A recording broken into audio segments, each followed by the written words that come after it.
That was the first part of my life where I realized how much I matter to God. Outside of everything, everybody always told me, God loves you, God loves you. I'm like, yeah, cool, but... And that's what actually brought me to Christ. That's the reason I'm here. In a weird way, God used my dad's death to bring me life.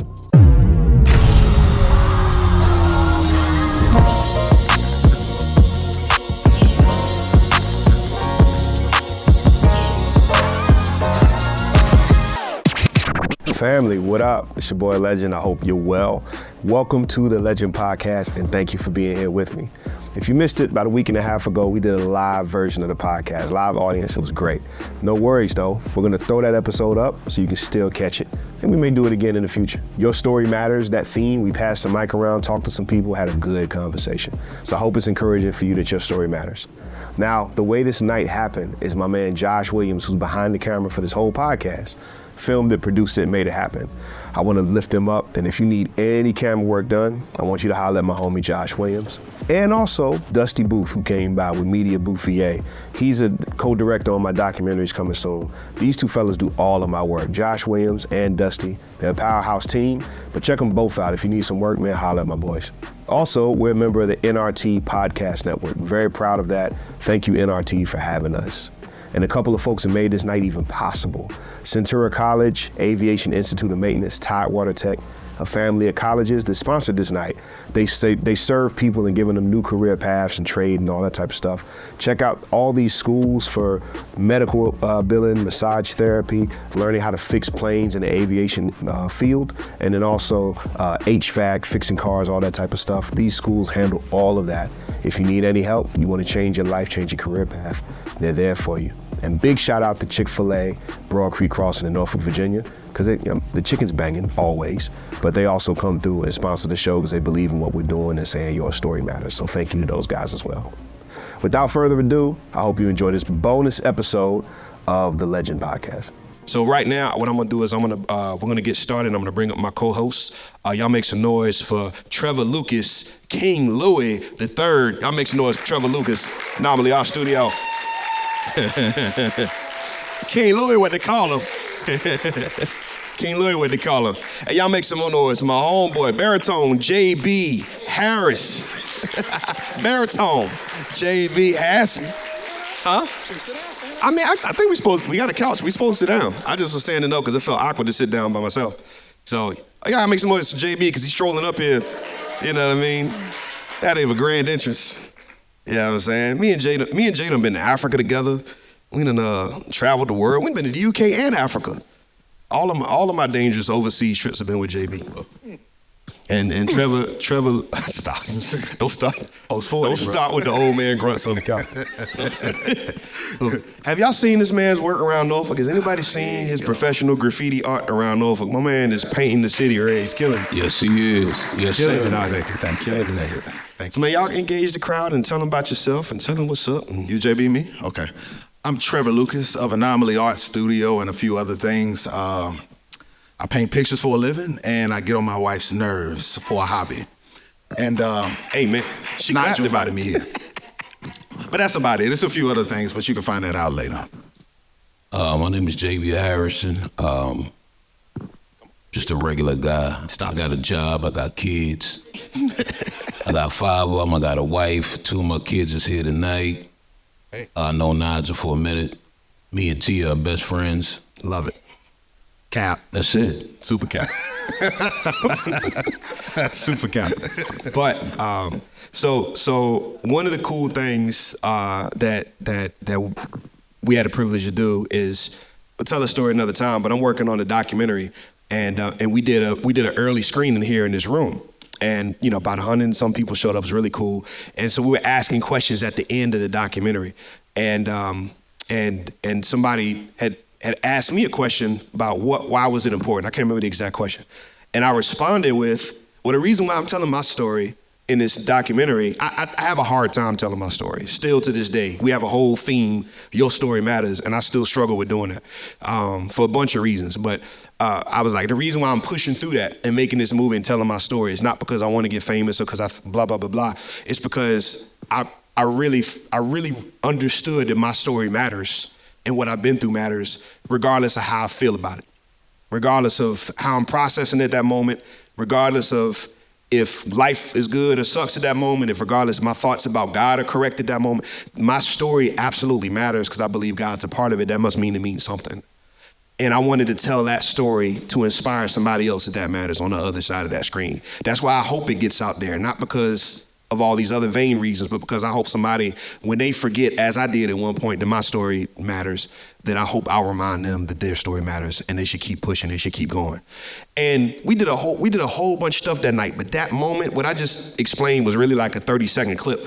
That moment was the one I got all the text messages about, and people started hitting us up about, like, bro, I had people literally say, bro, I never had anybody tell me that my story mattered. And it was mind-blowing to me, even though I get it, because there are days when I struggle to believe it too. So I got it. And so that's why when we started, we were like, we should do a podcast. These conversations we have, we just need to just throw these up. We were like, what should we talk about? What should the theme be for the season?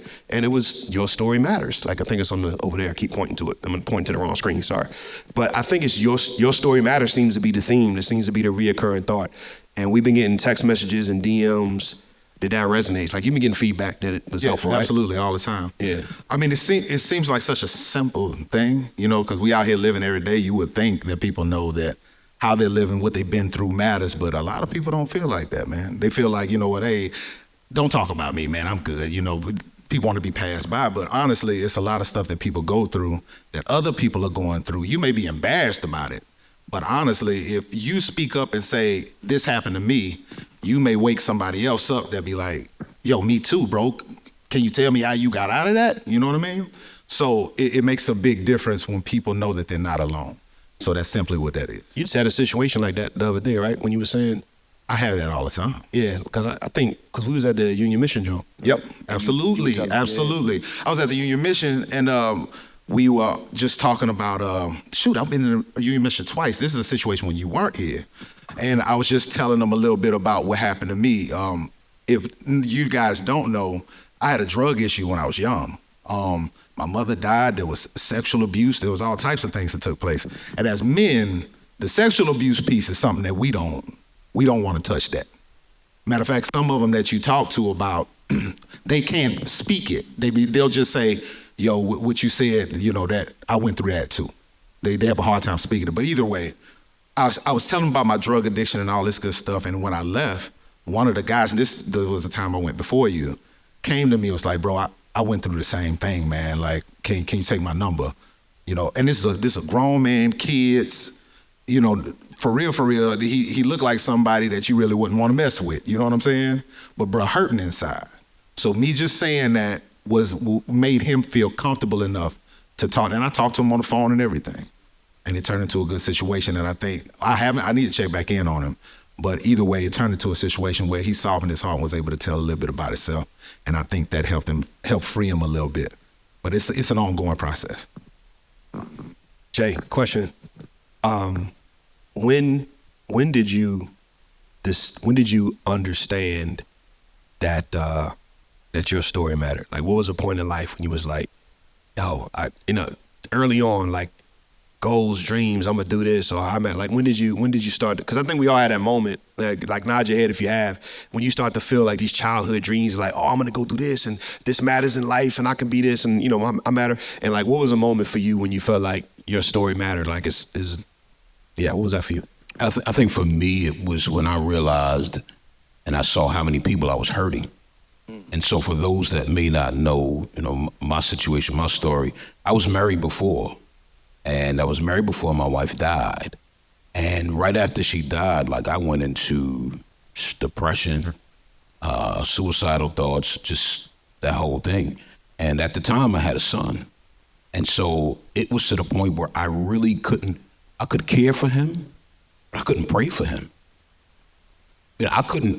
For me, it got to the point I felt like God did not hear me anymore. And so if you haven't caught the podcast, my wife was in the hospital, and what happened was she had to have a second heart transplant. And so during that heart transplant, she has a lot of complications. And so, every night or all the time I'm praying, God, take care of her, do this, do that, do this. But then every time I turn around, I'm getting a call from the hospital. The doctors are saying, it's one thing, it's another, it's always something. And so for me, it got to the point to where I didn't feel like God heard me anymore. So to me, I'm like, well, what's the point of me praying? Why I keep asking him?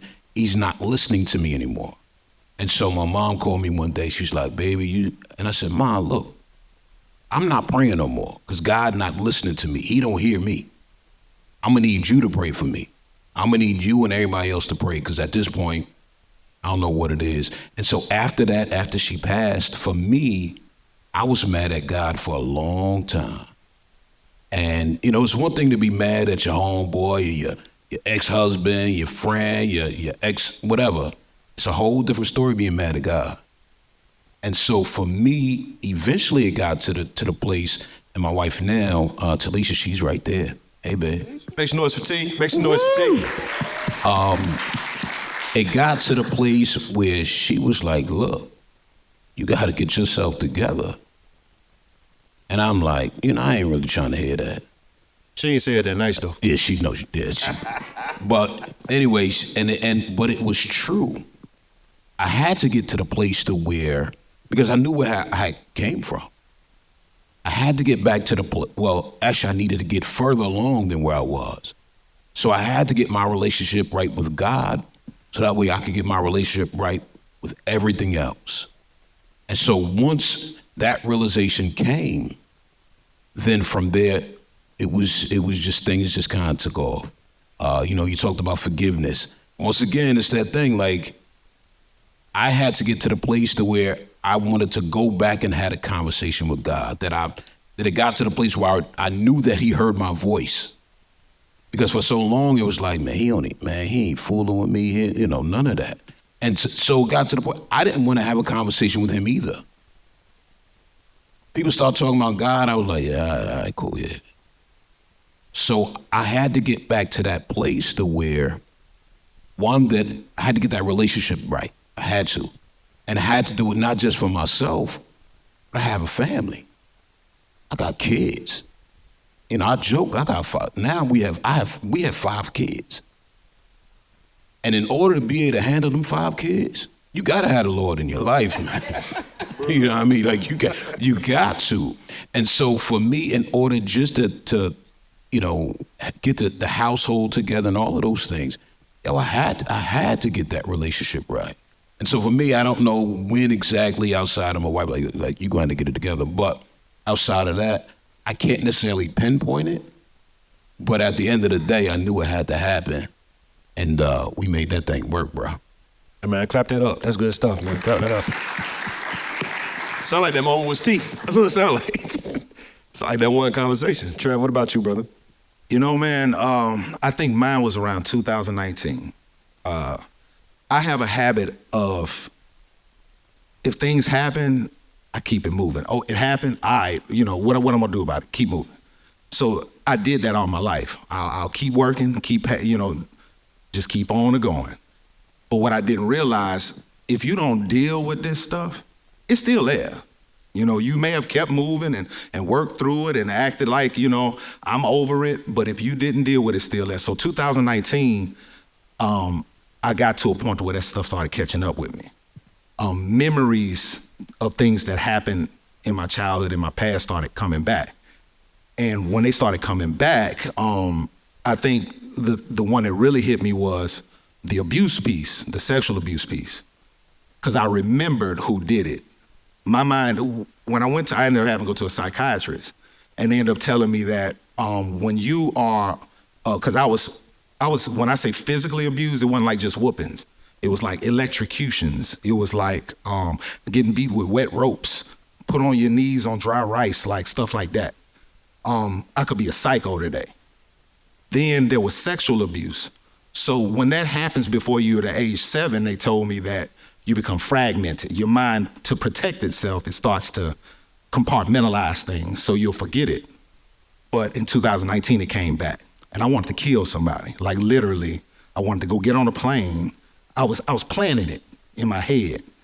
And I stopped myself like, bro, nah, you tripping, that's not you. You know what I'm saying? So I gotta go talk to somebody. So I went to the psychiatrist and we started digging stuff up. We talking about things that I never visited. I kind of left it locked away. But after that's, when I started digging it up, the emotions of it and having to sit and think about it all. And you got to deal with that. And you can't deal with that yourself. So I needed God a lot more at that time, because at that point, I started to realize the gravity of the stuff that happened to me. And then I started to realize, through talking to other family members, it happened to some of them too. So I'm a protector. I want to make sure my family's straight. You know, I'm making calls. I'm trying to see who did what. So at that point, I'm thinking about my life in a whole different perspective. Before it was hustle, gain, got to do what I got to do to take care of my bills. I'm not thinking about the stuff happened. I have this warrior spirit. We're going to go ahead and fight through it. But bro, you got to deal with that stuff. So in 2019, I was faced with everything that I went through, and I had to deal with it. I didn't want to go back to the psychiatrist because I felt like, bro, if you dig up more of this stuff, it may change who I am. I'm a good, happy-go-lucky guy, but I wanted to kill somebody last week. So I was afraid of digging that stuff up. But in digging it up, I realized that all those things that happened and the fact that I made it through 100% of that, that's got to mean something. And then I just started recently telling my story about it. And when I started telling my story, I started to see how many other people have been through that and how much of an impact, just me telling them, I went through that and I got through that. When I seen how big that was, just like you said, every time I tell it, it's rough. But I push through it because I know it's necessary, not just to free me, but to free other people that may have been through it. So 2019 was my moment. Oh yeah, he just good memory, man. Huh? That's good memory. 2019. You remember that? I mean, I know it because I went to a psychiatrist. I got the receipt. The bill. Yeah.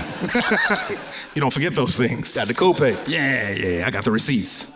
I had if this too personal, don't answer, but JB was saying how you realized the people that you were hurting, and you elaborated on that a little bit.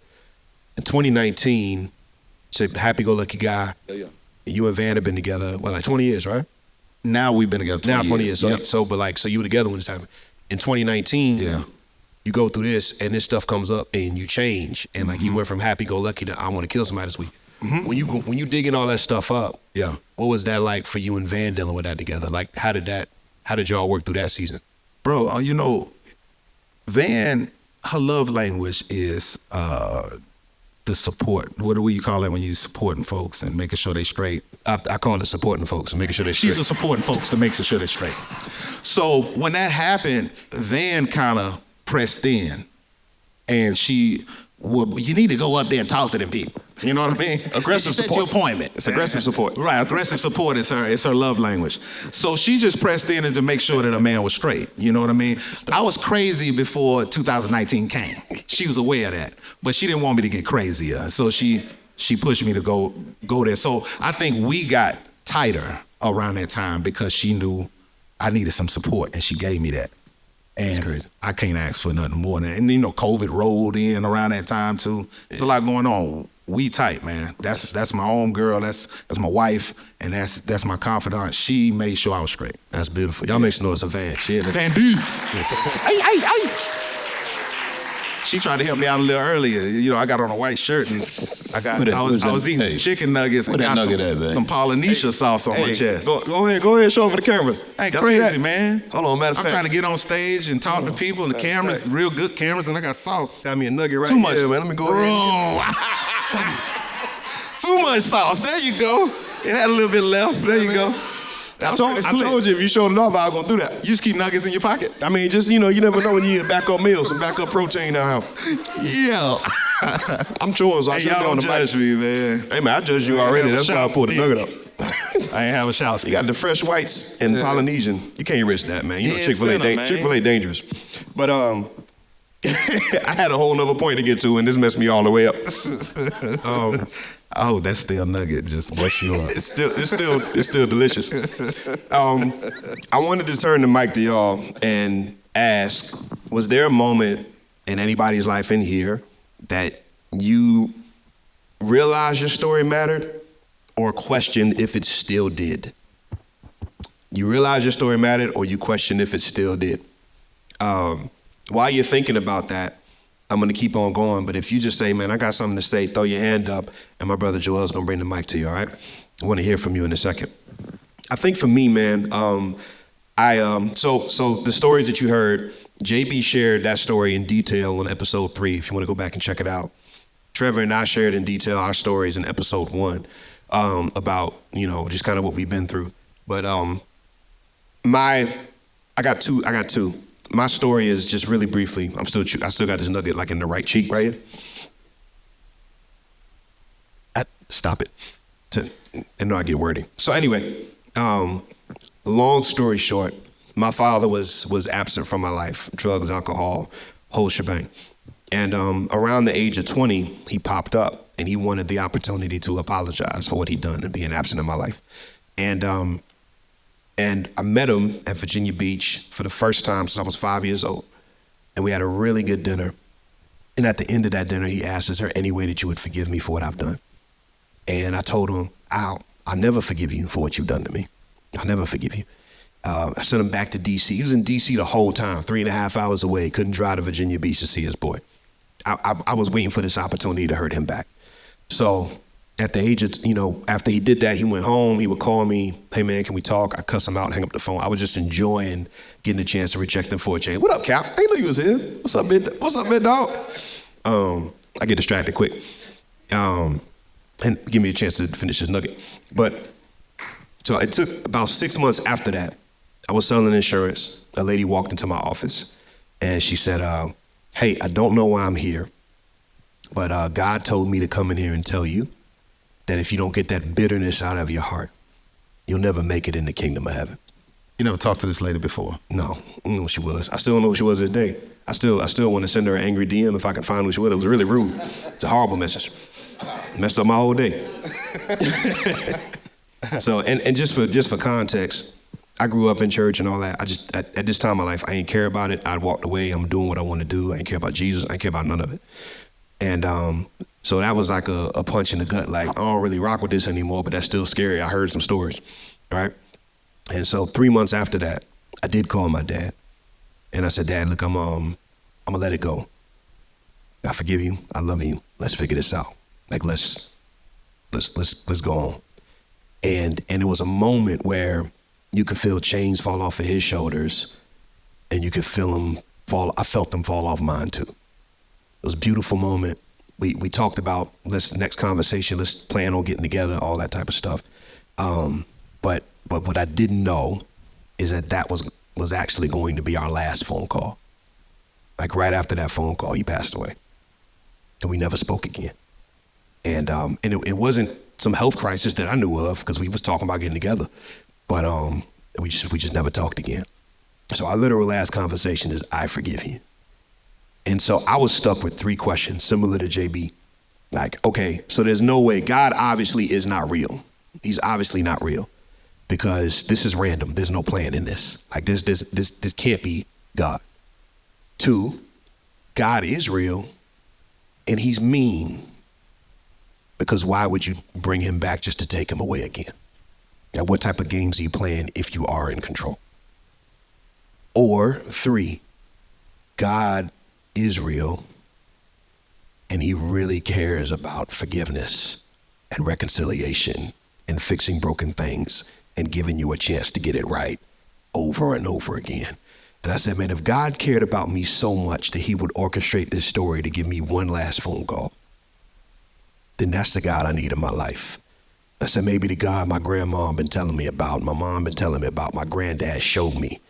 Maybe he is really there and I give up. Because if you're you, I give you my whole life. And that's what brought me to Christ. And realizing that part that God would orchestrate my story that much because I mattered that much to him, that he wanted me to have that moment.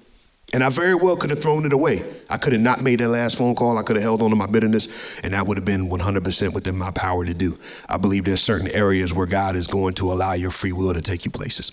So, but the fact that he would orchestrate those pieces to get my attention, it said that, man, my story must matter to him. And that was the first part of my life where I realized how much I matter to God. Outside of everything everybody had always told me, God loves you, God loves you. I'm like, yeah, cool, but that's when I realized how much I mattered to God. And that's what changed. That's what actually brought me to Christ. That's the reason I'm here. In a weird way, God used my dad's death to bring me life. So that's when I realized it for me. So, yeah. He did do the, that was the shortened version. I don't know.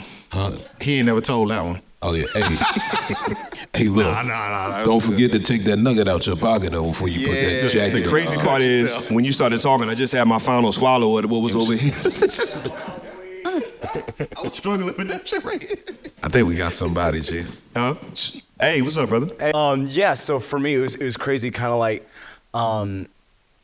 your story. It was more like, I remember the exact year, and it's almost like it wasn't so much about my story, but it's more of that reconciliation, that super huge change with God.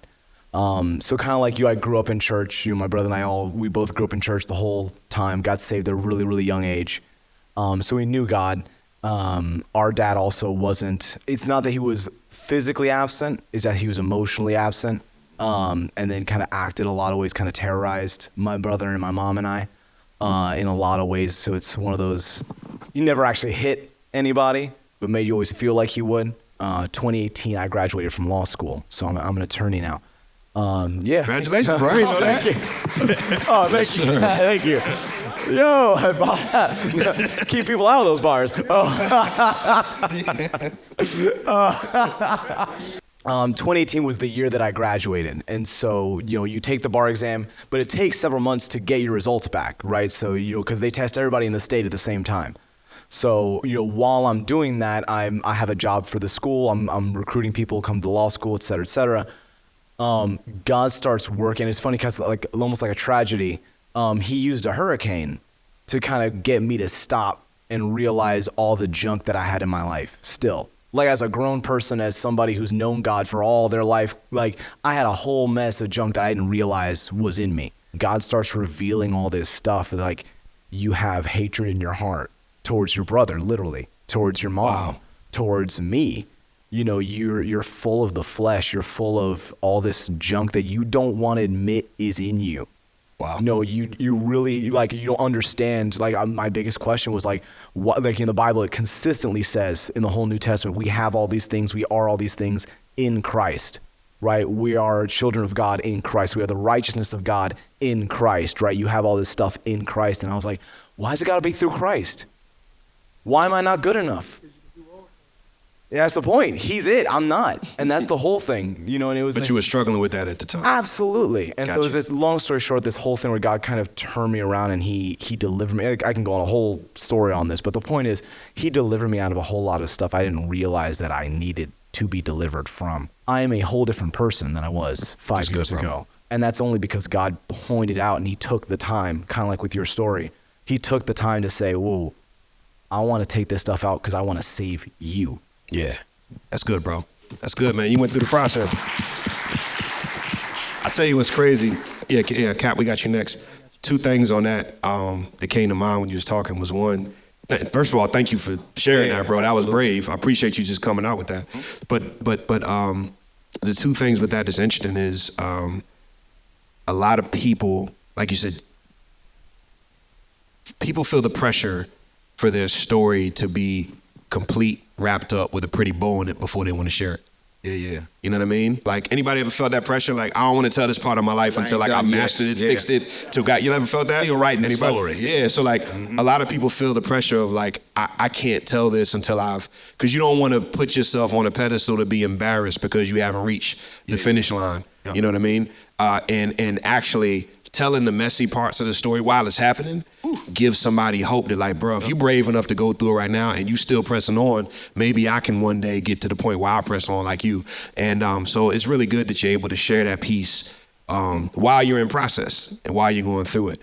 And then the other piece too, man, that comes to mind is with our stories, a trend that I notice with myself and other people is the desire to play struggle wars.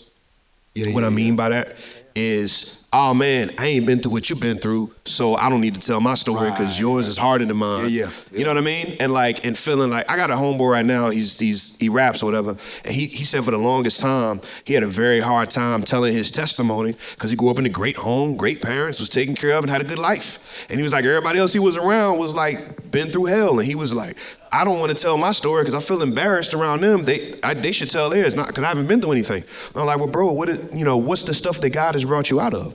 Bro, tell that. Like that stuff matters too. And what's the stuff that you didn't go through? Yeah. Tell that and celebrate it because that's important to know. Like, absolutely. We have the ability to like compare our story to somebody else's and not want to. Just comparison's a thief of joy, right? Not want to tell it because we feel like it's not worthy to be told next up to this person's success or their massive trauma. And if you've been through something and it hurt, that's real to you, just like this is real to them. And that needs to be honored and shared and healed. And I think the crazy piece is the fact that regardless of what you're going through, somebody else is going through that same exact thing. Either they're going through it at the time or they've already been through that piece. And I think what happens is when people are too ashamed or they're still going through it, they don't want to talk about it or whatever, then you got to understand the person that may be attached to you may not get the healing that they need because at that moment you've chosen to kind of hold back and not talk about what it is that you've been through or what you dealt through. And I think ultimately there are people that are attached to your story. Like, and I don't think a lot of times you hear people that go through stuff, well, God, why me? Why me? Why me? Well, at the end of the day, you're going through it, and it kind of sucks, but you're still going through it, but you're going through it so you can tell somebody else how you were able to overcome what it is that they're dealing with right now. And I think a lot of times we kind of miss out because either, we're selfish or whatever the case may be. But understand that everybody in this room, not just us, everybody in this room has a story. Absolutely. If you're alive and breathing right now, you got a story. And you would be surprised at if you were to just tell your story, you would be surprised at how many lives you could impact and change just with what you've been through. And you may not think it's a lot, but for what you're going through, what you've been through, somebody else is dealing with that right now. Absolutely. And you never know what you might be able to help keep them from. Yeah. For me, it was, listen, man, it got to the point, I was depressed. I was ready to kill myself the whole night. Like, I was ready to do all that. I'm sitting at home listening to Teddy Pendergrass at 1 o'clock in the morning and listening to all these old love songs. And I'm just messing my head up and making it worse. And sitting here about to just off myself, just about to be done with life. I called my homeboy one time, and this is in the podcast. I called my homeboy and I told him, I said, listen, look, I see myself right now as my family was in Maryland at the time. I said, I see myself on the bridge going up to Maryland and two things. Either I drive off the side of the bridge or I drive into the oncoming traffic because I'm done. I'm just tired. I'm tired. And so he said, I get that. He prayed and everything. He said, he said, understand, man. He said, suicide. The crazy thing about suicide, it's a permanent solution to a temporary problem. Because at the end of the day, if you kill yourself or whatever, you will never be able to get through what it is that you're supposed to get through. Because you're done at that point. Like, you're not living no more. And so one thing about situations and what we all go through, we all go through something, man. We all go through something, and you never know who you can impact, especially if you keep quiet. If you keep quiet, you're not going to be able to impact anybody. But at the end of the day, you want to be able to help. You want to be able to help people, man. Like, you want to be able to help the next person, the next man, the next sister, whatever. You want to be able to help them. And the only way you can do that is you gotta be transparent. You gotta be willing to share what it is that you're dealing with. And even if you can't share it without crying at the time, and I think that's the other thing, man. Like, especially you dudes. Don't nobody want to start telling their story. All of a sudden, they start snotting and they can't get through I just did that a couple of Sundays ago, actually. For real. Did you see it? You talking about me right now? No, I ain't see that. Oh, okay. I ain't see it. No, but I see it. You're absolutely right. It's like, if you made it out of burning house, what you look like not going back in to save somebody else? You know what I'm saying? Especially if you know the way out. And you spoke about two things that we all can relate to. You had issues when you was a child.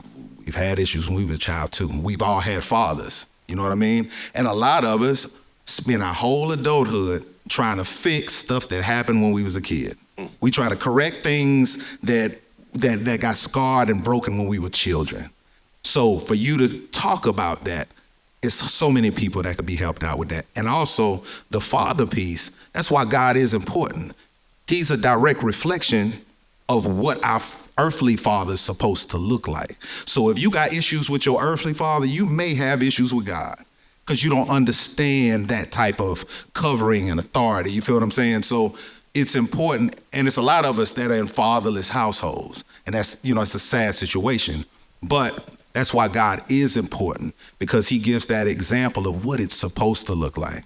He tells you what you really were made for, other than, the things that maybe some people, my stepfather used to call me everything but a child of God. So God already said who I was. So if I understood that, what he said don't matter. What nobody else don't say don't matter. Whatever anybody else says don't matter. If I was made in his image, he's God. I was made to be great. So I don't care what you're talking about.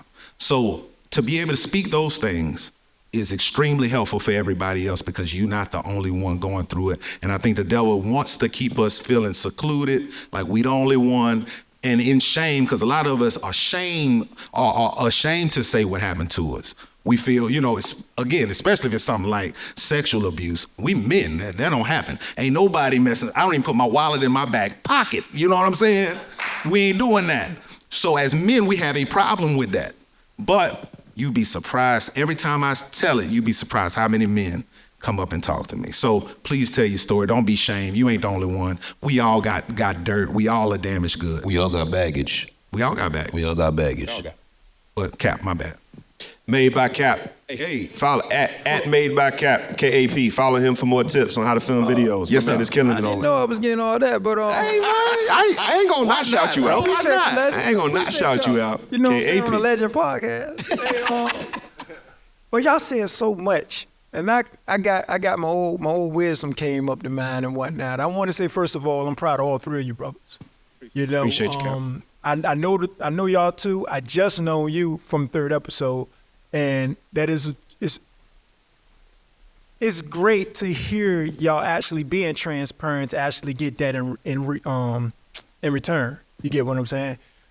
But a lot of people in this form of life, and this, that, and so forth, is tackling a lot of things that's coming at them. And when we find God, we basically, and I know I might be talking to somebody in this room. I don't want to act like I'm preaching, but I'm gonna have to tell you. Better preach. But I actually feel that we have these expectations of certain people in our lives, certain things that we want in life, certain image that we want to carry.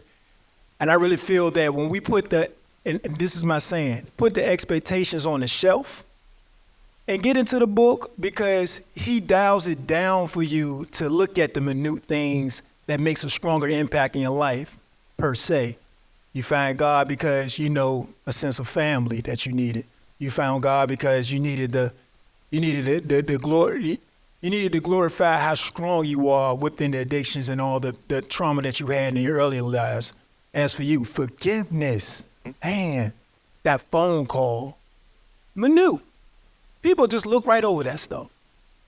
But when you take your expectations out, God dials you back.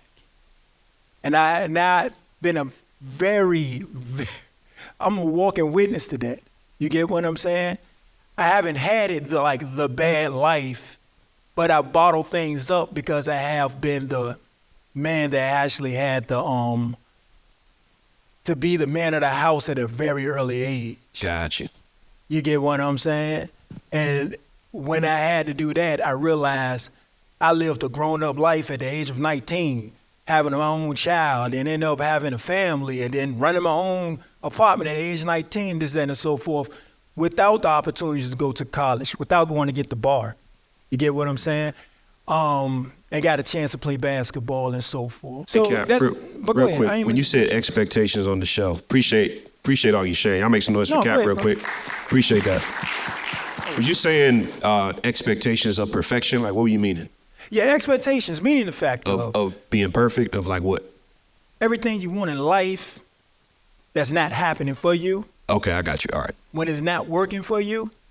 Now, I know this can sound kind of hard, like you wanted your father in your life. Right. You get what I'm saying? Mm-hmm. You expected that your father be there for you because that's 3.5 hour ride. Mm-hmm. You get what I'm saying? Mm-hmm. You expect your wife being with you. Your expectations there. So when it's not given to you, we gonna get run up. We gonna feel anger because it's like she supposed to be here. Why you ain't help? All the conversations come with the big question, why? Yeah. To the man upstairs, they ain't got a voice, but he gives you position. You get what I'm saying? Yeah.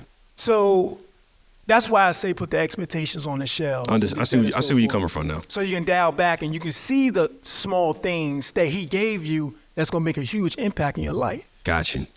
All right, Cap. I appreciate that, brother. No problem. So yeah, so like putting the expectation of if things don't go the way I mapped them out in my mind, if the vision doesn't come to pass the way I saw it, if life isn't healthy, if I get the bad phone call, and if these things go bad, that expectation doesn't change my view of A, God's goodness, or B, my importance in this story. All right? Okay, got you. That makes a lot of sense to me, bro. I appreciate you sharing it. So for the recording, Cap said, the one thing you have that nobody can control but you is your will. Right? You don't want to make the choice. You don't want to make the decision no matter what everybody's saying. You're the one that makes that decision of how you're going to do it. And you said something key in the beginning, go back to the book, right? So like you get all these opinions, you got your own thoughts, but what's the anchor? What's the barometer for where we're going to go for truth? And for me, it's the book. Like, That's good. Jesus is dealing with everything. He's like, hey, I mean, Jesus fighting with the devil in the wilderness. I'm sure he could have sent a Hadouken and blow him back, because that's how I think about life. Hadouken.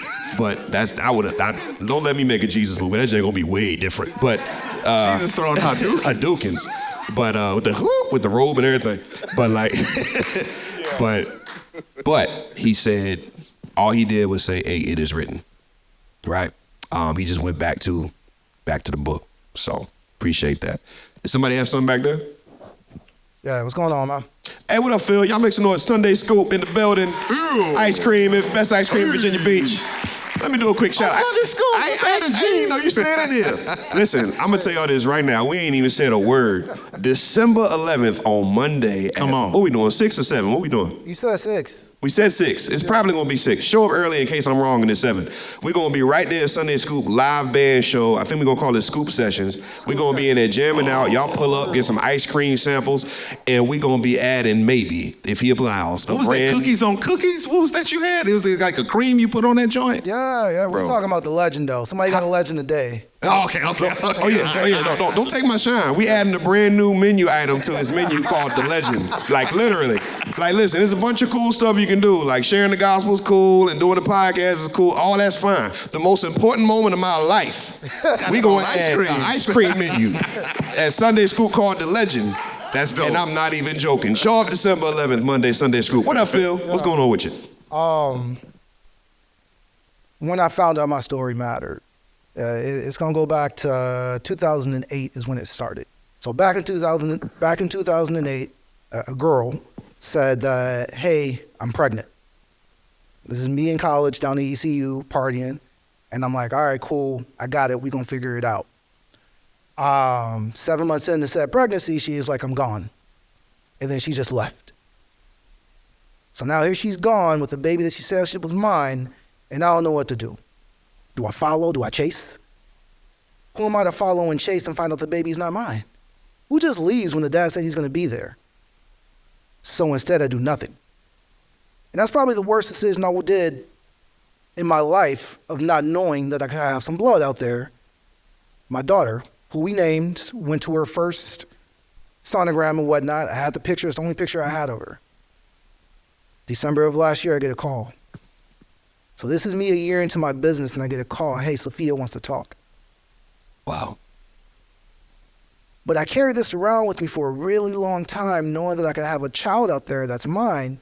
So who am I to tell people or try to speak to people about how they're living what kind of father they should be, even though I am taking care of my 2 kids at home right now, but I still know there's a maybe out there. I met Sophia. I talk to Sophia on a daily basis right now. Wow. We chat. She is an honor student. She is a published author. She was one of 5 accepted into an academy that she goes to. The weird thing to me, though, is why her mom waited 15 years to approach me about this girl. And my thought was, well, is she in trouble? Do they need money? Do they think I'm doing better than what I am? Yeah, I got a business, but I'm still broke. I'm like broke. Yeah. You ever start a business, you're going to be broke for a while first. Hey, bro, this is an honest podcast. I love this. Yeah. Bro. Yeah, you don't just open the doors and all the money comes falling in. No, you're trying to like tell the creditor, I'll get you back later, the check's in the mail. Wow. But anyway, like, it's so crazy because Sophia is so cool and is just so good of a person. And I'm so sad that I missed out and angry and bitter at Katie for taking that away from me, but bitter and angry at myself for not pursuing. But at the same time, just understanding that at the end of the day, me and Sophia got more time ahead of us than behind us. We always said we can't pick family. And it's weird being at the mercy of a 15-year-old who decides she wants to choose me. A week ago, she told me she loved me. Oh my God, I'm sitting here doing a little dance. So a lot of my journey, even who I am right now, was due to the fact that back in 2008, something happened.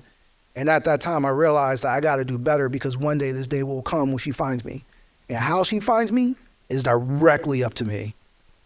And what she found was somebody who's an Army veteran, somebody who has an MBA, somebody who has a business, a father or 2, a husband, a stable home. I had to build myself to be that image of what she's going to look for in a father when she comes looking for me. So that's what I'm giving her. Hey, bro, y'all make some noise for Phil, man. That's crazy. Yeah. Hey, brother, I did not know that, man.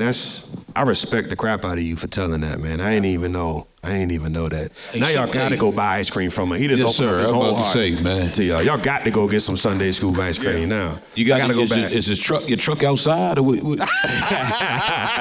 you just sold, had you pull up with the truck. a whole bunch of ice cream, bro. Yes, sir. Hey, you just left a wedding. You was like catering with ice cream and shot over here. Didn't you just have an event or something?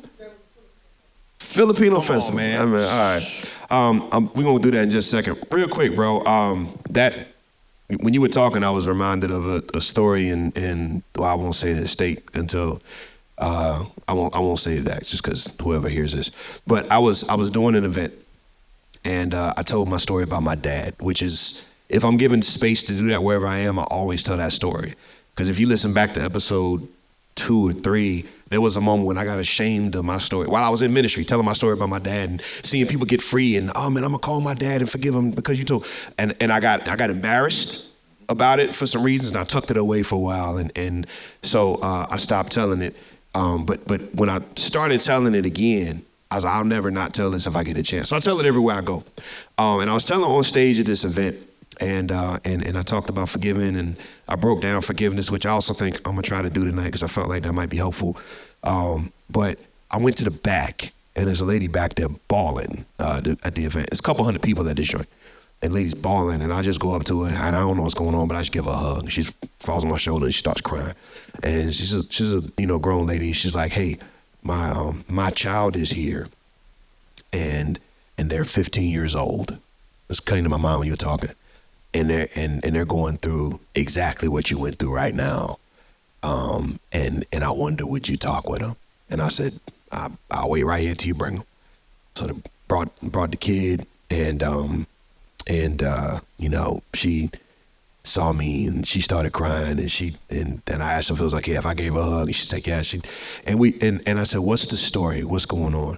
And this is the opposite of how Phil's story could have went, right? Like, Sophia called and found a loving father who had his arms open and wanted to make things right and was trying to live good, and is like, I love you, right? That's the story. The other coin is this. This young lady, her dad had just left them and lived one city over and wouldn't come see him. And it was breaking this little girl's heart. And she was struggling. And she's like, what what did I do, right? And she said, because you took the time. That's why you got to tell your story. Said, because you took the time to forgive your dad when you didn't have to, I'm going to call him and forgive him tonight. And I was like, all right. And I saw her the next day, and she said, I said, what happened? She like, I called him and I told him, no matter what you did or doing to me, I want you to know I love you and I'll forgive you anyway. And she said she heard him, because she said he's very rude, would, not talk much, came up a real quick guy. Said he choked up and started to cry on the phone and got off the phone real quick. I'll call you back. Click. Kind of got off the phone and ran away. And I was like, well, how you feel? She's like, I'm still hurt, but I feel so much lighter that I let it go. And I'll be here whenever he's ready. And that joint messed me up. Like, that happened this summer, and I'll never forget it. So you had Sophia, who pursues Phil, and found the arms, right? And the loving arms of a good father. And over here, this guy was running away, and his daughter pursued him and is pursuing him to forgive him. And he's struggling with even accepting it. The story can go one of two ways.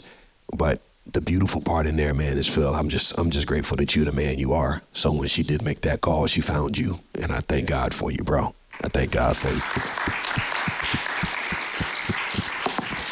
Eddie, big dog. What's going on? What's up, man? Can I do a plug for bruh real quick? No, you do the plug for bruh. I'll do it, and then you tell more. So bruh is Brothers Rising Up Healed. It's a group of, anybody's welcome, but it's a group of predominantly black men who are seeking Christ and helping each other heal and chase wholeness. And Eddie's one of the leaders in that group. I've had the privilege to hang out with him. It's led by my homie, Corey Jones, and I just love the crap out of these brothers. Any plug you want from bruh, go for it, and then say what you got to say. Eddie's a good dude. So, well, it's part of my testimony, actually. We got kids in here, but I struggled with individual purity for a number of years. I would say almost 20 years. Struggled with individual purity from hitting puberty up until I was like around 31 or so. So almost 20 years I've been struggling with. I have struggled with individual purity, and it was kind of hard to really find, especially in the earlier days. Like I got saved in 2009, so it was very hard to find like spaces of recovery, like legit Christian-oriented, Bible-based, Christ-centered recovery. So I was actually serving. I had got licensed to preach under the Baptist Church a few years back. I got the license. My sermon was actually just simply the gospel, but that's another story. But due to that struggle that I had, I just didn't feel comfortable sharing it with the leadership that I was under. And I knew at that point it was time for me to go.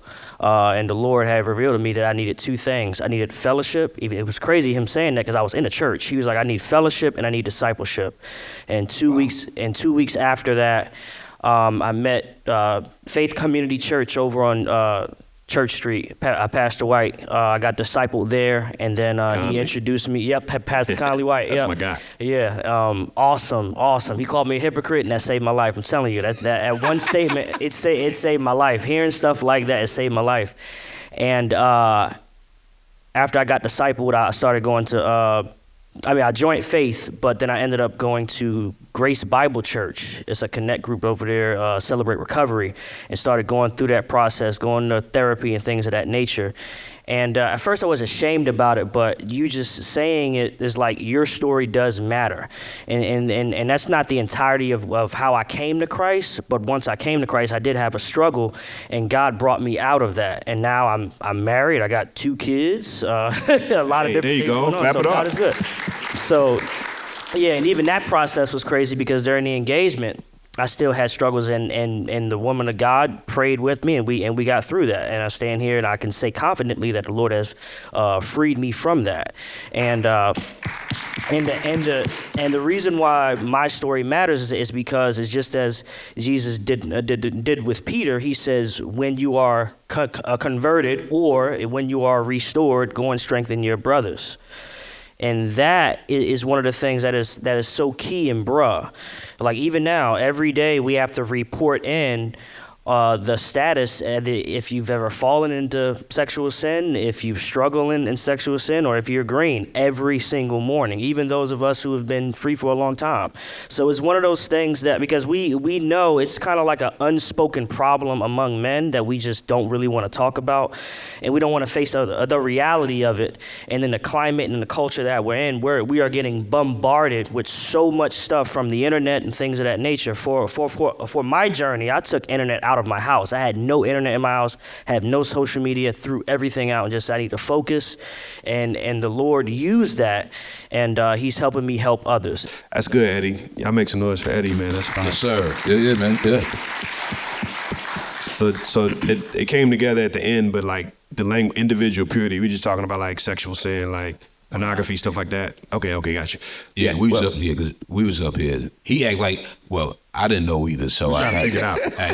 That's like individual purity. Yeah, we was like, what? All right, we got it now. Hey, but I'm gonna say this too. I know it's got some people in here that's unchurched, and when we start talking that church talk and all that, you may get lost. I get it, but at the end of the day, there has to be a standard.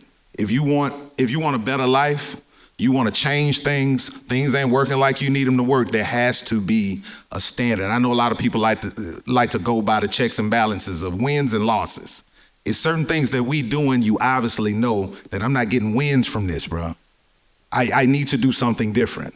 So a lot of people like to say these days, it's my truth. Nah, there's one truth. You just choosing to think of something else, to do something else, and that's cool. But understand, even if you're unchurched, there is a standard you need to live for maximum responses, or maximum, what's the word I'm looking for your life to be better? Help me out. W's. If you want maximum W's, there has to be a good standard. There's some things that you do that don't work. And one thing I'll say about Christ and the Bible, and if you follow those principles, man, they work. Your life will be better. Even us as Christians, we talk that talk, but a lot of us don't follow it. But when we do, it works. There's a principle, and that's all we're saying. There is a standard. If there is no standard and there's multiple truths, there's chaos. Because some person may think, if you do me wrong, I'll shoot you in the face. That's their truth.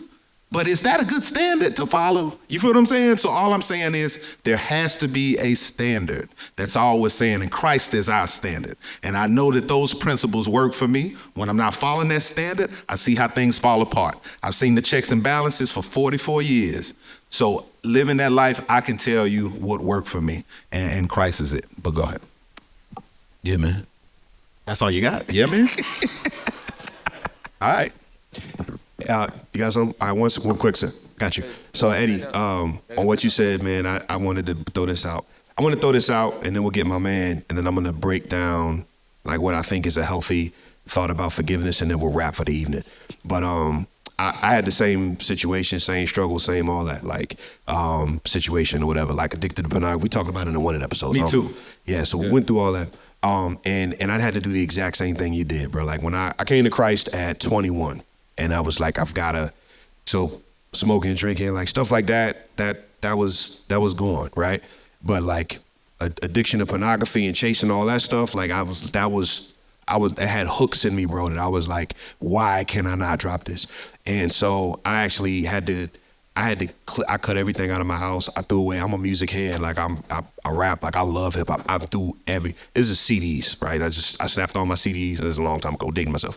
Snapped all my CDs up, scratched them so I couldn't go get them out and put them back together somehow.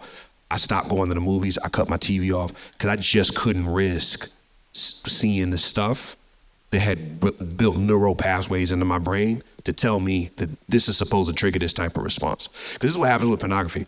And whether you've delved into that world, whether you're young and you haven't, and your parents are telling you watch what you watch, here's why they're saying that. Because when you watch certain things over and over and over again, the way your neural pathway works, as I understand it, every 90 days your brain cells reset. And as you start to watch and trigger certain things in your mind and your memory banks, it starts to carve neural pathways into your brain. So as you see certain things, it triggers you to think that what you were looking at over here, that's what this is for. So you see a young lady a certain way, and it triggers you right here to this thing you've been watching every night. It triggers you to this thing that you're looking at every day on Instagram. It triggers you, and your brain starts to respond, and it starts to become a natural response to this stuff when that's not naturally how things are supposed to be. So everything that you watch and listen to and ride around, you are literally programming your brain that this is reality. Every time you listen to some lying rapper talking about all the black people they're shooting and all the poison they selling, every time you watch some movie and somebody's blowing up and there's blood all over the screen, it used to bother you, now it doesn't. Every time you watch a sex scene in a movie, whether it's pornography or it's supposed to be PG-13, you're training your brain in those neural pathways. And I did that to myself for years. So I am not sitting up here in judgment. I'm sitting up here just saying this is what it is. And so I had to do the exact same thing. To this day, if I'm in the movies and I didn't know that they was gonna throw something up there that I ain't pay to see, I'm the weird guy in the back row, hoodie up, pull the strings. I don't want to see. I'm not playing with my brain no more. I don't watch it. I don't look at it. I don't do that. So I'm just saying all that to say I applaud you for the steps you took to do all of that. I don't care if you was 31 or not. Like, you went through the shameful steps of saying, I don't want to live like this anymore, versus tucking it away, which most of us do. And I applaud you for that, bro. You got to take them steps. You got to do that. Thank you, God. Big stuff. My brother, did you have something? It's EJ, right? Yeah, this EJ. Good to meet you, brother. I met you when you got started. Yeah, I'm a new person from bro. I'm the newest person that joined bro. There you go. Congratulations on joining bro. Proud of you. Yeah, my story is this, coming up with no father and everything like that. You talk about coming up with no father. You know, so he was in and out of my life, you know what I mean? He was kind of abusive towards my mom and everything like that. You know, how tough that was, you know. And my mom cried at night, all that crazy stuff. You know what I mean? I was angry at God coming up. I was like, boy, there's a guy. Why I'm going through all this? You know, hearing them argue, you know, all that stuff like that. So I was like, boy, my daddy doing this. So, you know what I mean? So one day, you know, I got tired of, you know, putting his hands on her, you know. You already know how that went. I snapped, lost it, scared my mom. You know what I mean? My mom told me, go to my friend's house, calm down and everything like that. But, you know, he eventually moved out and everything like that. And he came to see me at 18, you know, around 18, I graduated high school, and I'm seeing him walk in. My mom give me this look. She see my eyes. She know what I'm looking at. Out of the crowd, come like. And she give me that look. Because I wanted to, like, go up there and say something. But, you know, I let it ride. No, then she called me, and I'm around the corner. I'm drinking because I'm depressed. Just graduated high school, depressed, you know. And my mom said, your dad want to talk to you. And I said, for what? I said, don't have him come around here. She like, why? I said, I'm drinking, Mom. No.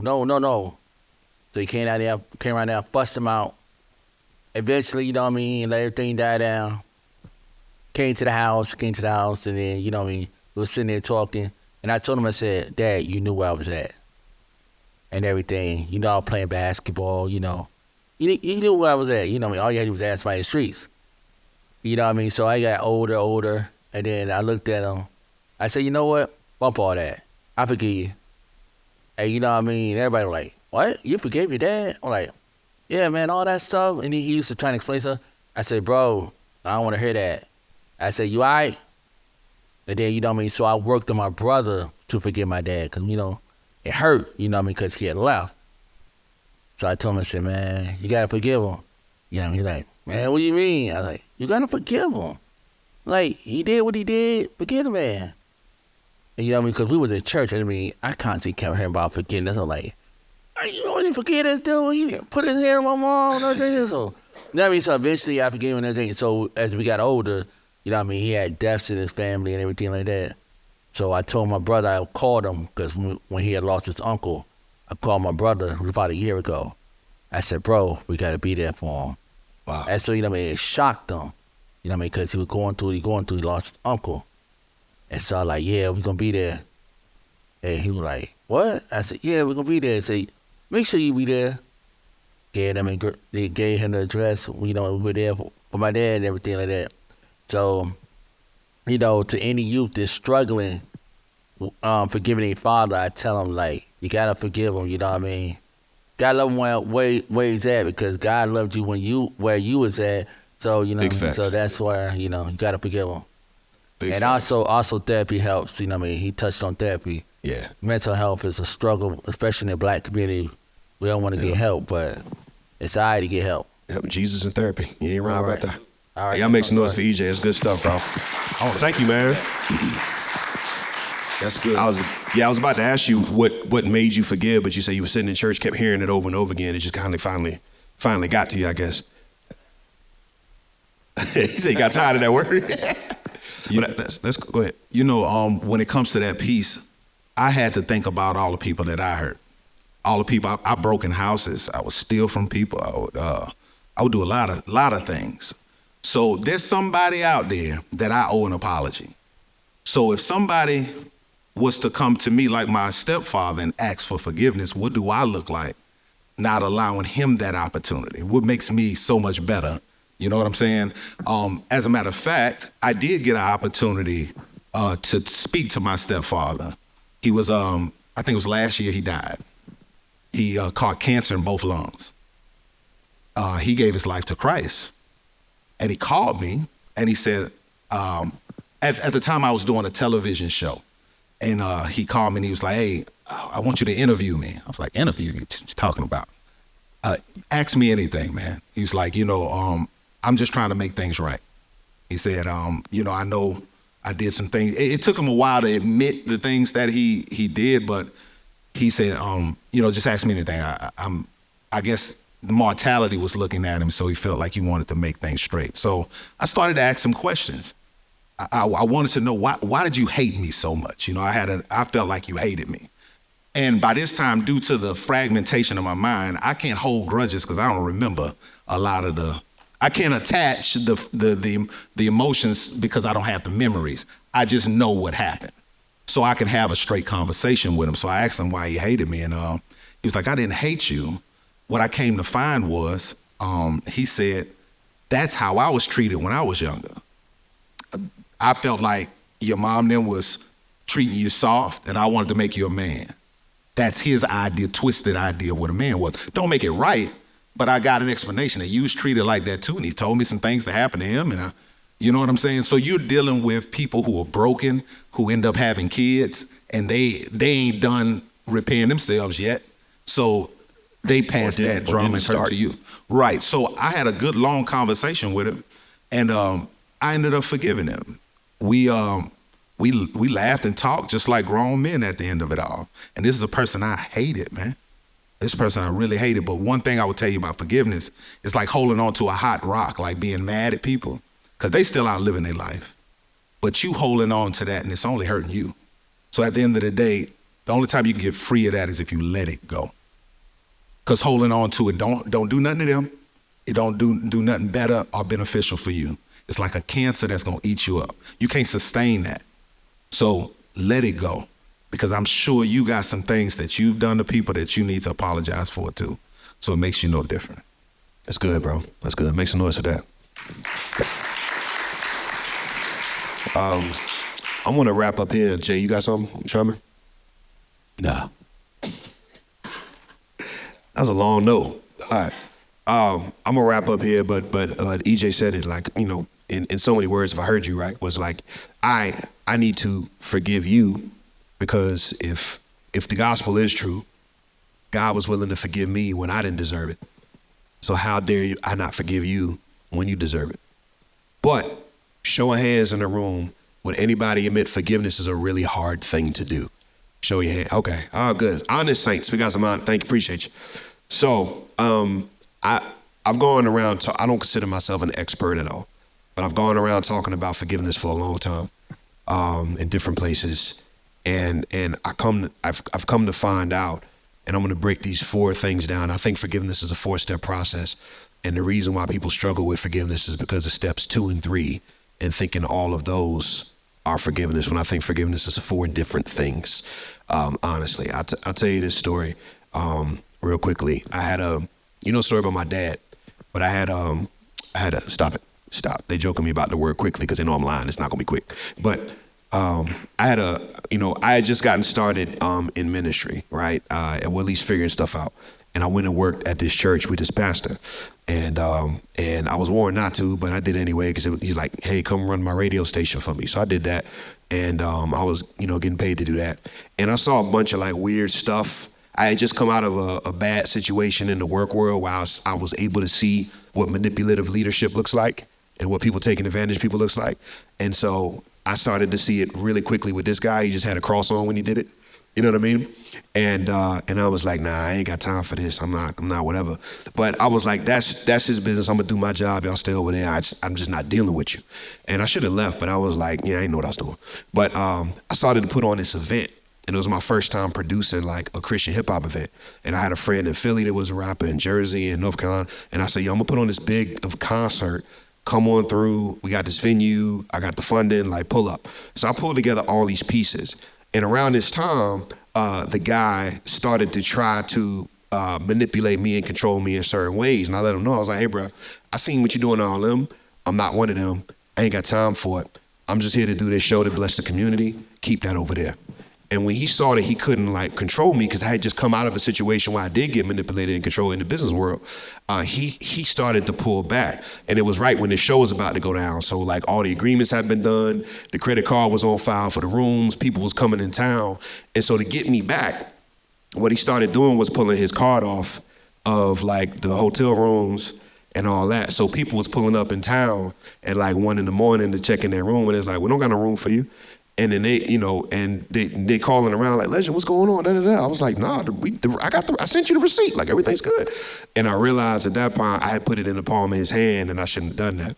So what he did was he pulled up at the last minute like, I'm sorry guys, I got y'all. Legend was supposed to cover this. Let me go ahead and he just, I'm talking about next level capital snake stuff. Petty, wow. Filthy level, like, just dirt all in his mouth like snake stuff. Crazy, I ain't even pulling. So this happened the entire day of the show. Like, people was like, bro, what's going on? And I'm explaining the situation, like, bro is trying to snake me. I just wanted the show to happen. I wanted to bless his community, and I'm dealing with all this hell in the background. It's like, well, don't worry, we still gonna pull up, we still gonna put on for Christ. A lot of artists go through a lot of mess in the background sometimes when they trying to make stuff happen. So all this is going down, and bro wouldn't even pick up my call. You know what I'm saying? What you said his name was? I ain't say his name. Oh. Don't try to set. This is recorded, Jay. Chill. More snake activity on the left side of this couch. So put him in the Cobra clutch. Cobra cow over here. To make another long story short, he had planned another event right next to mine just to draw attention away from it. And it was going on at the same time. I mean, it was just all this. It was really weird. Like, he put so much work into, like, hurting me. I was like, bro, you could have just did this and we could have cut ties at the end. Anyway, everything worked out that day. We had a conversation and everything worked out that day. The event went on despite everything, and Christ was preached, and we had a good concert and people jumped around. It was a great time. But I'm saying all that to say, I left that event, I left that situation, I left that agreement, and I hated this man. I literally had daydreams of very bad things happening to him. And I'm in the faith, and I was like, Lord, I want this man to get in a car crash and burn. I'm not at all exaggerating that this is like actual thoughts in my mind. There's no excuse for it. I'm ashamed to say it out loud, but I know I ain't the only one in here. And what happened was I had to pray. I said, God, I know I'm not supposed to feel this way. I know I'm new here. I'm new in the kingdom. I don't know. I only know where the key's at. I'm new here. I'm not supposed to feel this way, but I really feel this way. I don't know what to do. And I'm not going to claim an audible voice said anything, but I really felt God said, you need to pray. So I got down on my knees and I prayed. And I said, God, I pray that in the name of Jesus, you get him back for everything he did to me. and another nudge. I'm not going to claim it was an audible voice. There was pray for him, not at him, not against him. Pray for. And that was one of the hardest things I had to do, was literally pray for my enemy. And I started to pray. I was like, God, I'm going to pray this until I mean it, because right now I feel like I'm lying. But I do pray that you bless him. I pray that you take care of him. I don't want him to take advantage of anybody. I'm not praying for that. I pray you would stop that. But I pray, God, that this is when I learned to pray for my enemy. Like, I pray that he repents and turn around so he doesn't have to pay for what he's doing. Because I don't want him to have to pay for what he's doing. I hope he fixes what he did wrong, and I hope he repents, because if he's got to face you with the stuff he's doing, that's something I don't want on my worst enemy. I pray he repents. And I started to pray. And eventually what happened was I stopped hating him.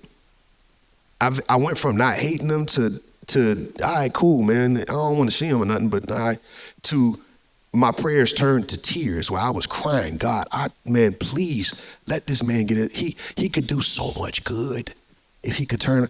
And I never forget that season of my life where I was praying for this guy I hated every day, and I changed.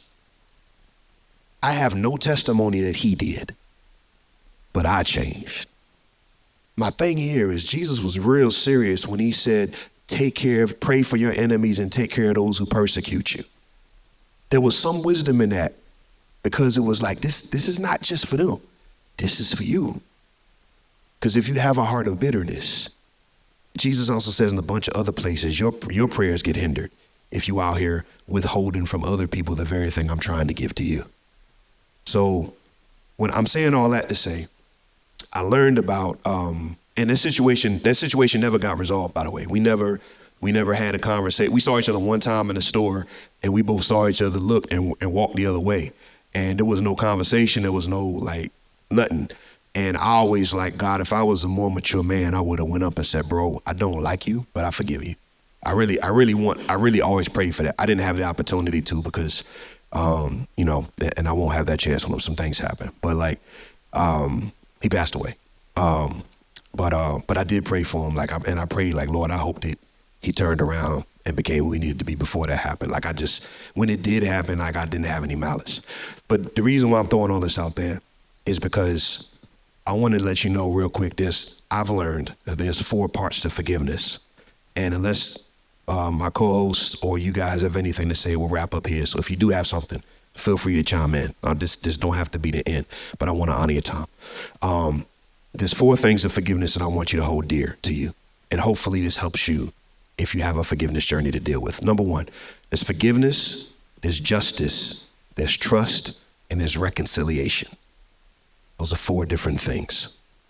Forgiveness is very simply letting the debt go. It's letting the debt go. It's you've offended me. You stole $5 from me. You said this to me wrong. You did this wrong. And you owe me the debt of making right what you did to me. You need to pay me back. You need to apologize. I need to see you suffer a little bit. You owe me that debt, whatever we think it is. The beauty of forgiveness is it's a one-way street. Whether I get the debt paid back or not, whether you apologize or pay me back, at any moment, I have the power to forgive and let that debt go. And it no longer has any power over me. Because Trevor said it earlier, if I'm expecting you to pay me back a debt that you don't pay, I'm carrying that debt around and you out here living your life and living in my head rent free. You know what I mean? And you don't even think about it. You don't think you owe me anything. You're like, man, that wasn't that bad. Let it go. What's wrong? And I'm sitting here mad about it, going to sleep about it, thinking about it at night, waking up in the morning thinking about it, because I haven't let the debt go. And if you never say I'm sorry, I have the power to say, you know what? I forgive you anyway. Now, I hope you apologize, but you may not. That's forgiveness. It's always in my hands. Justice is getting the debt paid. You see, you got the difference? That's when you do say, hey man, I stole $5 from you, let me get it back. That's when you do apologize. That's when you do make it right. And I pray that happens. It should happen. You should chase justice. But if it don't happen in this life, you still have the power to forgive. Number 3 is trust. Because remember this, somebody said this, it changed my life. Forgiveness is given, trust is earned, right? If somebody has apologized and made and done things right, that doesn't mean you have to trust them. If they're the same person, if they're still likely to say something crazy, they're still likely to hurt you again, you don't got to trust them.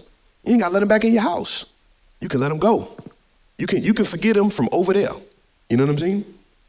But and the reason why I did that was because I was talking about this at this school auditorium one time, and this girl came down and said to me, okay, so in order to be a good person and forgive, that means that the person that abused me, I need to let them back into my life and get it, and because that means I didn't really forgive them. I was like, no, that's not what I'm saying at all. I'm saying if you can let the debt go, and you still need to call the police. You know what I'm saying? Like, call the police. Why you forgive them? But you don't have to trust them. If they might do it again, stay far away from them. Like, you don't have to let them back into your life. Now, if they are turning into a different person, and you're like, you know what? I want to give you the opportunity to earn my trust back. Let's go out to coffee. I'm gonna let you come by. We can go hang out. But I'm still kind of like, you give them the right to earn your trust back, and then you have the power to give them your trust. But they have to earn that. Does that make sense? Or if you're the offender, you say, I would love the opportunity to earn your trust back. I'm a different person. I've changed. I'm sorry. You know what I'm saying? Like this. But when you lump all that together in the forgiveness, people feel like, I can't forgive if they don't give me my justice, and I'm never going to trust them again. You can forgive. Those are two different things over there. Does that make sense? Is this convoluted? Does that make sense? All right. And the last thing is reconciliation. Reconciliation, it ends with a two-way street. This is both of us deciding that we're going to pursue the relationship that we want to make better and get over this hump we have. Both people have to choose to do that. You can't have the last three without the first one, forgiveness, right? But you can have forgiveness without the last three. The goal, biblically and in life, is to get to the reconciliation phase. If they pay back the debt, if they earn your trust, and y'all want to reconcile and make the relationship better on the back end of this mess than it was on the front end, man, praise God, that's a glorious goal. But if it doesn't happen, you still have the power to forgive and not let people walk around in your head rent free. Does that make sense? So those forgiveness, justice, trust, and reconciliation, I hope that helps. And the forgiveness is more so for you Absolutely. than it is for the other person. Yes, sir. So the worst thing in the world is you holding on to something, you'll forgive somebody, and you down go to hell, and the person that you couldn't forgive, they go to heaven.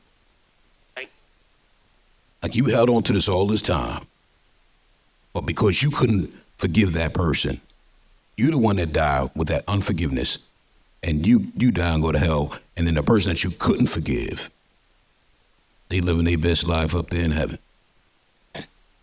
And the other thing, and you said something, if you're genuinely praying for somebody and you're praying for them the right way, then ultimately it's really hard to really pray for somebody and not forgive them. And when I say that, like, I can't pray for somebody, really, really pray the way that you're supposed to pray. Sincerely. And not really mean it and still hate that person or still not forgive them. Because if I'm really praying the right way that God wants us to pray, then that's going to change my heart towards that person. But That's big facts. Yeah, man. I'm gonna let it roll. But one of the hardest things for me to do was to reach out and forgive the family member that molested me. I got in contact with him because, I was going to therapy and all of that, and I just wanted to kill him last week. So I told him, I said, bro, I mean 2019. You don't mean like no, not last week. I'm good now. No, he said last week. Well, any prayer warriors in the house? This I'm good. Can't admit that stuff on camera. Good Jesus, boy. I'm good. I booked the flight and everything. It was gonna be at 11:30 a.m. Where's your no? Nah, I'm good now. I'm living peacefully now. But I reached out to him because I felt like that I was carrying him every day. I had to get it off me. And before I did it, I knew however he respond, I don't care how he respond. This for me. So I reached out to him. I told him, I said, bro, I was gonna come down there and get rid of you, bro. This was on my mind. But I decided to just forgive you. Whatever happened to you to make you do that, whoever did that to you, whatever happened, I hope that you're able to work that out because that's what I'm doing. So I forgive you and I hope the best for your life, and I left it at that. His response, because he knew that I had people felt like I got a few screws loose at home.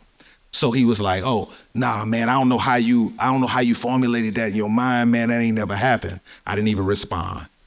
I left it at that. So we didn't reconcile. Got you. But I gave him the forgiveness. I got that off of me, bro. That was a heavy weight off of me. Freedom. Bro, it was a heavy weight off. I didn't expect the weight that came off of me. Yeah. And I'm free from that, man. I don't know what he got going on. That's not my business. I forgave him and let him roll. But you gave him the chance to get I gave him the opportunity. Yeah, because he could, at some point, forgive himself. Absolutely. One more. We got we got two. Here we go. Oh. What time we talking about? Let's see where we at. I got to respect the people's time. And I want to wrap up with some. Hey, we good. Okay. Y'all. Hold on, wait a minute. This is my wife. Hold on. Don't you. Wait, hold on. Don't get in trouble, Hold, okay? wait, hold on. Hey, you have the floor, Is the T. cam- Come on, the sis. Camera still. All right, cool. Go ahead, baby. We'll Your final keep stuff. it to say what you got to say. Keep it to a minute With or your two fines. to respect the people. Go ahead, T. Sorry. I'm gonna be very quick. Tell all the T. I don't want Spill to it. tell. I don't want to tell my story because I would need my own podcast for my story. Okay. But I will tell you this. I was in a service one day, and the atmosphere was right in that service. And as I sat down in that service, all of a sudden, and it's literally as soon as I sat down, I began to cry. And as I'm sitting there crying, I heard the Lord tell me, I am healing you of all the things that you have gone through. And then what he did was he started to name them. He named all the things that he was healing me from that I had dealt with as a kid, in my marriage, in my life, just growing up. And I believe that that is what the Lord is doing today. He is healing. Why? Because the atmosphere is right. And so that was what I wanted to say, that when you're in the right atmosphere and in the right position, there is opportunity for healing.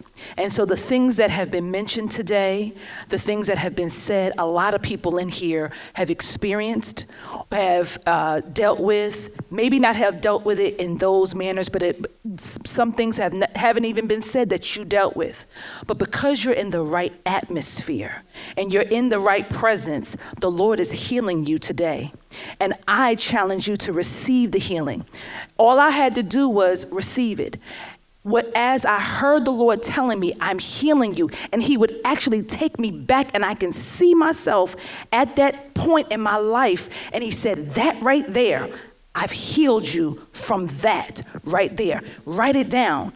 It was 4 pages. By the time I was done crying and writing all at the same time, it was 4 pages long of all the things that the Lord was healing me from.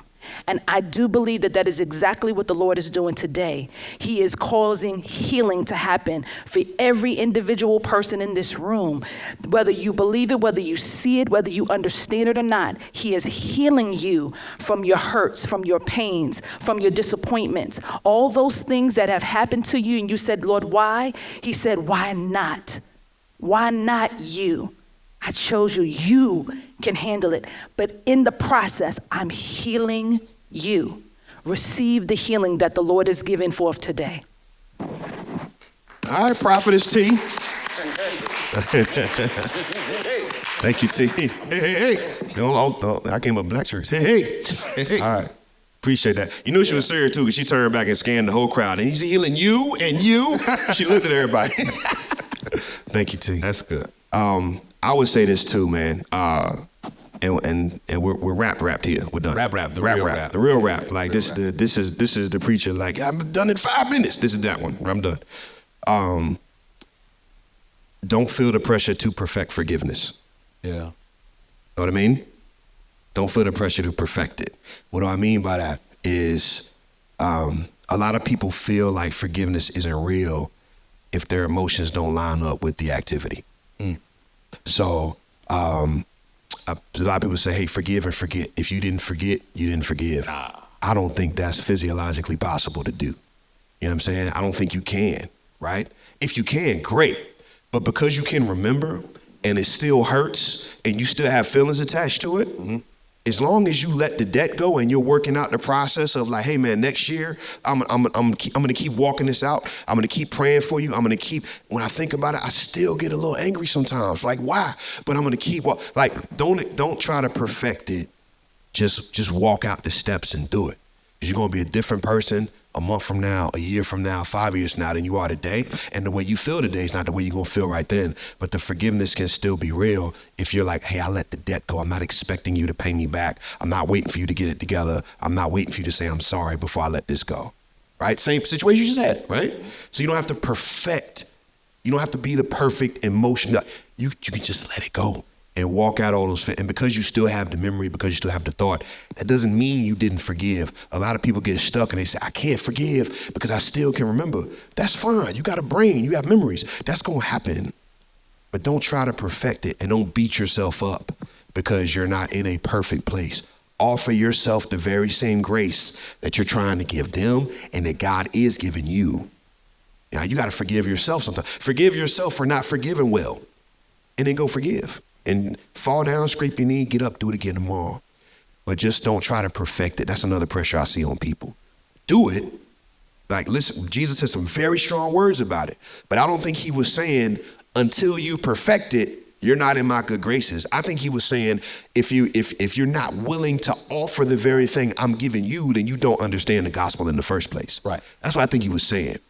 I think you can very much be in the kingdom of God and struggle emotionally here and all that stuff. That's part of sanctification. That's growing daily. So keep doing it and don't worry about Does that make sense? Y'all with me? All right, cool. So make sure I was helpful. I mean, I think we done, yo. What you think? I think so. What you think, Jay? It's not done to you. Yeah, I think we good, brother. All right, we done then. Yeah, all right, was this a good episode? Did y'all have fun with this? All right. I appreciate you, man. I do. Hey, man, thank you so much for watching this episode. Do me a favor. Please like, comment, share, and subscribe. Go to the show notes, do all the things, and let us know what you're feeling because we'd love to hear from you. Appreciate you.